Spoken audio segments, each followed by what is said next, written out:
नमस्कार मित्रांनो, मी जिल्हा समन्वयक आम आदमी पार्टी जळगाव जिल्हा।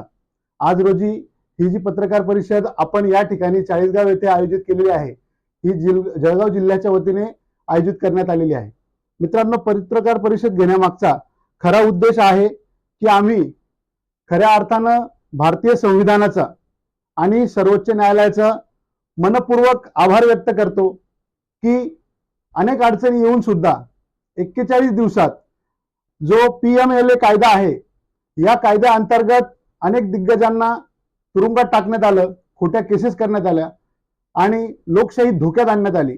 आज खऱ्या अर्थानं लोकशाहीचा आणि भारतीय संविधानाचा विजय या ठिकाणी झालेला आहे। सर्वोच्च न्यायालयाने माननीय अरविंद केजरीवाल साहेब यांना जो अंतरिम जामीन दिला, हा जामीन खऱ्या अर्थानं लोकशाही जिवंत करण्यासाठी अतिशय महत्त्वाचा असा जामीन होता। एका मोठ्या राज्याच्या मुख्यमंत्र्याला एका कायद्याच्या बडग्यामध्ये खोट्या पद्धतीने फसवून तुरुंगात टाकण्यात आलं आणि कायद्याच्या जाचकाठींचा गैरवापर या ठिकाणी करण्यात आला।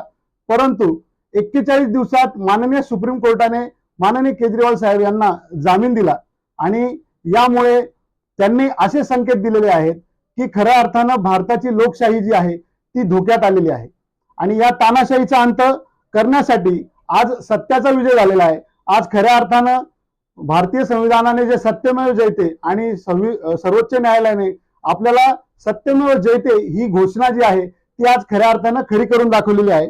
आज आपण जर बघितलं तर हा जो विजय आहे, हा विजय म्हणजे इंडिया आघाडीचा विजय होणार आहे आणि हुकुमशाहीचा पराभव या ठिकाणी होणार आहे। तानाशाही आणू इच्छिणाऱ्यांना हा एक फार मोठी चपराक आहे की माननीय केजरीवाल साहेब यांचा जामीन या ठिकाणी मंजूर झालेला आहे।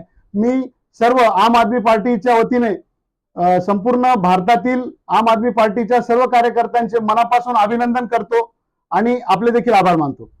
ही स्पष्ट आहे की जी तानाशाही आहे, तानाशाही कुठेतरी संपवायची आहे। हा जो जामीन सुप्रीम कोर्टाने दिलेला आहे तर हा परमनंट होईल अशी आम्हाला अपेक्षा आहे आणि अशी आमची आशा आहे। सर्वोच्च न्यायालय हे न्याय करेल या आशेवर आमचा पुढचा निर्णय अवलंबून राहणार आहे। केजरीवाल साहेबांना अटक करण्यामागे आणि केजरीवाल साहेबांवर गुन्हे दाखल करण्यामागे भाजपाचा हात आहे असं आपल्याला वाटतं का? आज जर आपण बघितलं तर महाराष्ट्रापासून दिल्लीपर्यंत अनेक असे दिग्गज राजकारणी आहेत की ज्यांच्या विरुद्ध भ्रष्टाचाराचे आरोप झाले, परंतु कोणालाही तुरुंगात टाकण्यात आलेलं नाही। आपण महाराष्ट्रात जर बघितलं तर महाराष्ट्रामध्ये असे अनेक लोक आहेत की ज्यांना भ्रष्टाचाराच्या आरोपाखाली मोठ्या मोठ्याने डंका पेटवण्यात आला, परंतु कोणालाही जेलमध्ये टाकण्यात आलेलं नाही। परंतु तुम्ही बघितलं तर फक्त केजरीवाल साहेब असतील यांना तुरुंगात टाकण्यात आलं। याच्या मागे कोण आहे हे तमाम जनतेला माहिती आहे आणि ईडी कोणाचं काम करते हे देखील पूर्ण भारतभर बघतोय की ज्यांनी विशिष्ट अशा पक्षाला किंवा सत्ताधारी पक्षाला जर सपोर्ट केला तर त्यांना सोडलं जातं, मंत्रिपद दिलं जातं, परंतु ज्यांनी त्यांना सपोर्ट केला नाही त्यांना तुरुंगात टाकलं जातं। त्यामुळे हे क्लिअर कट आहे की त्याच्या मागे कोण आहे म्हणून। 2 तारखेला त्यांना सरेंडर होण्यास सांगितले कोर्टाने।